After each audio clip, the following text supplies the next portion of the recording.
안녕하십니까, 비타민 구독자 여러분들, 삼성지점 근무하고 있는 최한빈 주임입니다. 오늘 만나볼 차량은 그 630i M스포츠 패키지 모델인데 저희 시승 차량으로 준비되어 있는 모델입니다. 오늘은 630i M스포츠 차량으로 출고할 때 고객님들이 이제 필수로 세팅해야 되는 것들 위주로 좀 설명을 드리려고 해요. 저 같은 경우에는 차량을 출고할 때 고객님들께서 BMW를 잘 아시는 분들도 있고 모르시는 분들도 있고, 그 다음에 오랜만에 또 차량을 구매하시는 분들이 많다 보니까 웬만하면 출고할 때 전부 다 세팅을 같이 도와드리려고 해요.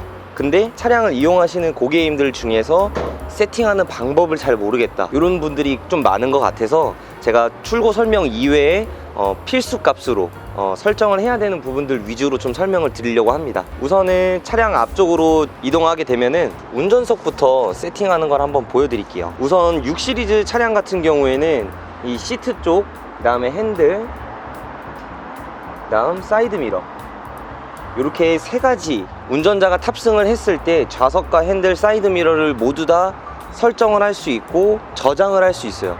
더 좋은 점은 제가 한번 탑승을 해볼 건데, 차량에 탑승을 했을 때 핸들 먼저 조작을 하시고 그 다음 시트를 만지고 그 다음 사이드 미러를 조작을 하고, 이런 분들이 계신데 사실 순서에 뭐 관계는 없다라고 표현하시는 분들도 있는데, 사실 가장 좋은 방법은 시트를 먼저 조절을 완료를 하시고 그 다음 핸들, 그 다음 사이드 미러를 맞춰 놓으시는 게 운전하실 때도 그렇고 시야, 안전성 확보에도 가장 도움이 된다고 합니다. 그래서 저 같은 경우에는 먼저 고객님들이 이 좌석에 앉으신 다음에 시트를 먼저 맞춰 놓으시고, 그 다음에 핸들은 사실 고객님들마다 앉은 키도 다르고 팔 길이도 다르고 그 다음에 운전 습관도 다르다 보니까 가급적 권장드리는 거는 이렇게 편안하게 앉았을 때 핸들을 뻗었을 때 이 손목 부분이 이쪽 핸들 위쪽에 오기를 좀 권유드리는 편이에요. 근데 고객님들마다 조금씩 체형이 다를 테니까 그 부분은 감안해서 봐주시면 되고, 이쪽 사이드 미러를 한번 보여주시면 왼쪽 오른쪽 조절하는 버튼이 있습니다. 왼쪽에 놓으시고 나서 왼쪽 사이드, 오른쪽 놓고 오른쪽 사이드, 여기 왼쪽에 있는 버튼은 수동으로 사이드 미러를 접는 버튼인데 운전하시거나 주차할 때는 사실 크게 사용하실 일이 없어요. 이거는 차량 안쪽에 와서 설명을 도와드리겠습니다. 이렇게 시트, 핸들, 사이드 미러를 모두 완료하신 다음에 이쪽 도어 쪽에 있는 셋 버튼을 누르시면 빨간색 불이 들어와요. 이때 1번과 2번 저장을 하실 수가 있습니다. 그러면은 운전자가 바뀌었을 때 시트가 조절이 된다든지 핸들이 다시 조절이 됐을 때 우리가 저장해 놓은 값을 다시 불러올 수 있다는 거죠. 다시 세팅을 할 때도 마찬가지예요. 내가 조금 키가 커졌다, 작아졌다, 살이 쪘다, 빠졌다 했을 때도 이 세팅 값을 전부 다 맞춰 놓으시고 다시 저장을 하시면 됩니다. 그리고 오른쪽으로 오시면 다시 한번 차량 안에서 설명을 도와드릴게요. 차량 내부에 들어오시면은 우선 이 가운데 화면을 통해서 차량의 단위 값을 먼저 설정을 할 건데, 저는 편의상 조구 셔틀로 움직이겠습니다. 물론 이 차량의 메뉴들은 보시다시피 왼쪽에 위치한 이유가 운전자가 손을 뻗었을 때 이렇게 쉽게 조작을 할 수 있게끔 왼쪽에 위치하고 있지만, 운전 중에는 혹은 보조석 쪽에서 제가 출고 설명을 도와드릴 때 이 단위 값을 설정을 해드릴 때는 이렇게 조구 셔틀을 통해서도 가능합니다. 한번 들어가 볼게요. 카 메뉴에 들어오게 되면 상단에 설정 메뉴, 처음부터 한번 봐볼게요. 일반 설정, 그러면 맨 처음에 저희 시승 차량도 지금 아직 등록이 안 되어 있는 날짜 및 시간입니다. 이 시간대는 당연히 저희가 거주하고 있는 지역으로 설정을 한번 해보도록 하겠습니다. 쭉 내리시면 도쿄, 서울, 그 다음에 시간 형식은 고객님들에 맞춰서 진행을 해주시면 되고, 뒤로 갈 때도 여기 뒤로 가기 버튼을 눌러도 되지만 이쪽 조구 셔틀을 왼쪽으로 하나 누르면 바로 이전 메뉴로 돌아가게 됩니다. 언어 당연히 한국어일 거고, 단위 값인데 연료 소비, 한국에서 가장 많이 사용하는 단위 킬로미터 리터, 출력은 홀스파워, 그 다음에 회전력은 이거는 고객님들마다 취향이 조금씩은 다른데 저는 이렇게 뉴트럴 미터를 사용을 하는 것 같아요. 압력, 온도도 마찬가지 저희가 가장 많이 사용하는 단위로 설정을 해놨고, 그 다음 밑에 내리게 되면 제스처 부분이에요. 제스처 컨트롤이 들어가 있는데 이거를 사용하시는 분들도 있고 사용 안 하시는 분들도 있는데, 예를 들면 이런 경우에요. 저 같은 경우에는 출고 설명을 할 때 손짓, 발짓, 몸짓 다 해가면서 설명을 하다 보니까 차량 내부에서는 이렇게 제스처 컨트롤이 인식이 되는 경우도 있어요. 그리고 고객님들께서도 마찬가지, 저와 같이 이렇게 손짓, 발짓을 많이 사용하시는 분들의 경우에는 원하지 않는 제스처가 인식이 되기 때문에 불편하신 경우가 있습니다. 이때는 이렇게 제스처를 해제를 하시면 돼요. 근데 간혹 고객님들께서 제스처 컨트롤을 하실 때 이 화면 앞에다가 이렇게 손 모양을 보여주시는 분들이 있어요. 근데 이 그림과 같이 사실은 센서는 위쪽에 있습니다. 이 위쪽에서 손 모양을 인식을 해서 일시정지, 다음 곡, 이전 곡, 볼륨 조절 하는 것들이 인식이 되기 때문에 이 화면 앞에서 조절하는 게 아니라 이쪽 가볍게 이 가운데에다가 손을 올려두신 상태에서도 이런 식으로 조절을 하실 수가 있어요. 그래서 이런 부분들도 같이 참고해 주시면 좋을 것 같습니다. 그리고 뒤로 나가서 디스플레이로 한번 들어가 볼게요. 헤드업 디스플레이가 적용되어 있는 6 시리즈 차량 같은 경우에는 앉은 키에 따라서 조절을 하실 수가 있는데 이때 밝기, 높이를 조절을 하시는 게 일반적입니다. 사실 헤드업 디스플레이가 없는 차량들은 조금 아쉽다고 할 수는 있겠지만 있는 차량들도 저 같은 경우에는 사실 꺼놓고 다녀요.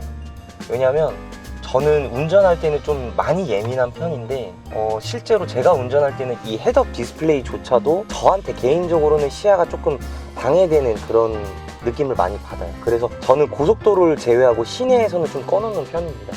그래서 이 부분 역시도 고객님들의 그 취향에 맞춰서 조절을 하실 수 있는데 이때 밝기를 오른쪽으로 가면 조금 더 선명하게, 어둡게, 그리고 앉은 키에 따라서. 근데 시트를 다 맞춰놨는데 헤드업 디스플레이가 잘 안 보인다고 시트를 올리시는 게 아니라 여기서 헤드업 디스플레이 높이를 올려주시거나 내려주시면 돼요.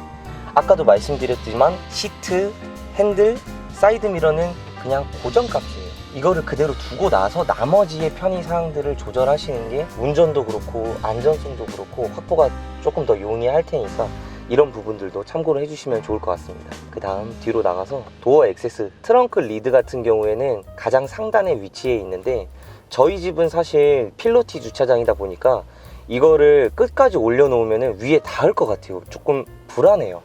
근데 지하 주차장에 넓은 층고가 조금 있는 주차장 같은 경우는 상관이 없겠지만 고객님들의 주거 형태나 혹은 주차 형태에 따라서 이런 식으로 높이를 조절할 수가 있습니다. 그래서 보통은 중간 값에다가 놔두는데 이거는 중간 이후부터는 고객님들의 어떤 주차 환경에 따라서 조절을 해주시면 좋을 것 같습니다.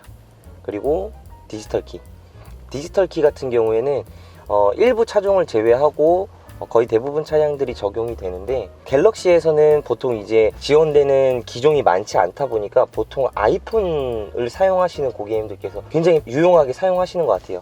이렇게 카드키 모양인데 제가 오늘은 실물이 없어서 다음에 한번 보여드릴 수 있도록 그렇게 하겠습니다. 마이BMW를 통해서 차량과 이제 저희 휴대폰 어플과 연동을 하게 되면은 이 차량의 디지털 키를 휴대폰으로 심어 놓고 사용하신다고 생각하시면 돼요.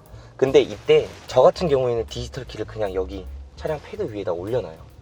그 이유는 키 자체를 핸드폰 안에다 심어 놓은 거기 때문에 차량 문을 열고 닫고 핸드폰으로 다 가능합니다. 근데 운전 시동을 걸 때도 휴대폰을 여기다 올려놔야 돼요. 이게 불편하기 때문에 저 같은 경우에는 그냥 카드키는 여기다 올려놔요. 그러고 제가 핸드폰이 필요할 때는 핸드폰을 사용을 하고 이런 식으로 유용하게 또 사용할 수 있는 깨알 같은 팁이 있습니다. 그리고 컴포트 액세스, 이 기능은 접근 시 잠금 해제, 멀어지는 경우 잠금, 이렇게 체크를 해두시는 게 굉장히 편리할 거고, 아까 전에 제가 사이드 미러를 설명해 드릴 때 수동으로 여기 여닫는 기능이 거의 사용하실 일이 없을 거다 라고 표현을 했는데 그게 여기 있어요. 도어를 잠금했을 때 해제 전면, 그 다음에 잠금 시 미러 접힘이 자동으로 되기 때문에 이거를 수동으로 이용하실 일은 거의 없을 거예요. 근데 다만 저희가 디지털 키나 혹은 이제 디스플레이 키, 일반 키 같은 경우에 전파 방해가 심한 곳, 지하주차장, 좀 일부 지하주차장에서는 차량 인식이 잘 안 되는 경우도 있어요. 이때는 차량에서 조금 멀어졌을 때 한 번쯤 뒤돌아봐서 차량이 열려있는지 닫혀있는지를 확인해 보실 수 있고 다시 한번 닫거나 아니면 저희 마이BMW 어플을 통해서도 이 차량의 시건 상태를 또 확인할 수가 있습니다. 그리고 다시 돌아와서 도어 차량 액세스는 저는 웬만하면 다 체크를 하는 것 같아요.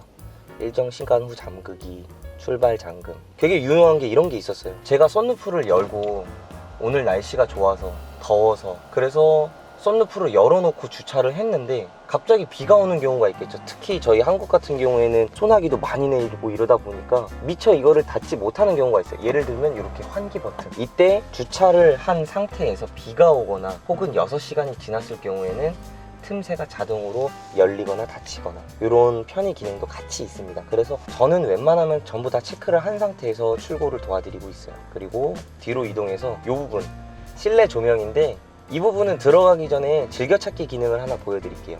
가장 많이 이용하시는 차량 세팅 중에 하나라서 저는 항상 1번에다가 쭉 눌러서 즐겨찾기를 좀 설정을 해드려요. 그러면 카플레이를 이용하시고 다른 차량 메뉴, 내비게이션 여러 가지 이용하다가 오늘 기분이 조금 센치해 1번 들어가면은 저희가 색상을 이렇게 조절을 하실 수가 있는 거죠. 여기서 말하는 색상과 뒤에 흰색은 뭐냐면, 이 그림과 같이 상단에는 하얀색 그리고 하단에는 색깔이 다르게 들어가는 세팅을 하는데, 저는 이런 식으로 투톤이 들어가는 게 조금 더 예뻤던 것 같아요. 이건 역시도 고객님들의 취향에 따라서 조절할 수가 있습니다. 요거는 고객님들의 취향에 따라서 야간 주행 시 감광되는 부분, 이렇게 되면은 사실상 거의 웬만한 세팅이 다 완료가 된 거예요. 근데 이때 한 가지 더 들어가게 되면은, 드라이빙 어시스턴트 프로페셔널이 적용되어 있는 6 시리즈 차량 같은 경우에는 이쪽 비상등 오른쪽에 보시면 지능형 안전 시스템이라는 게 있습니다. 이쪽에 구성을 한번 들어가 볼게요. 이 부분도 출고 때 말씀드리는 부분 중에 하나인데, 정면 충돌, 측면, 차선 이탈, 경고 기능이 있지만 조향 간섭도 같이 들어가 있어요. 차선 변경도 마찬가지. 경고도 해주지만 조향 간섭도 해줍니다. 이때 이 조향 간섭은 이렇게 생각하시면 돼요. BMW에서 말하는 이 차선 이탈에 대한 경고 기능은 굉장히 교과서적인 운전을 지향을 합니다. 그래서 예를 들면 이런 경우가 있겠죠. 그냥 아는 길, 우리가 그냥 동네에 마트 가는 길은 사실 내비게이션도 켜지도 않고, 사실 뭐 때때로 방향지 시등을 안 넣을 때도 있어요. 주변에 차가 없는 뭐 이른 아침이라든지 주말 아침 같은 경우. 근데 여기서 말하는 조향 간섭은 60km 이상으로 저희가 조향을 하고 있을 때 방향지 시등을 넣지 않으면 차선 이탈로 간주한다는 겁니다. 그렇기 때문에 운전 습관에 따라서 이 조향 간섭을, 차선 이탈 같은 경우에는 빼놓으시는 분들도 덜어 있어요. 근데 차선 변경은 달라요. 뭐냐면 60km 이상부터 조향 간섭이 되는 차선 변경 경고 기능인데, 쉽게 말씀드리면 이렇습니다. 이 그림과 같이 저희가 고속도로 2차선에서 60km 이상으로 이렇게 항속 주행을 하고 있어요. 앞에 차를 추월하기 위해서 1차선으로 이동을 할 건데, 저희가 60, 그리고 1차선 이 좌측방에 있는 차량이 80으로 오고 있습니다. 그러면 저희가 지금 이렇게 바로 들어가게 되면 위험하겠죠. 혹은 뒤차의 급 감속으로 이어져서 이런 연쇄 추돌 사고가 이어질 수 있습니다. 이때는 웬만하면은 조향 간섭은 켜놓는 게 좋아요. 고객님을 위해서, 그리고 다른 운전자를 위해서.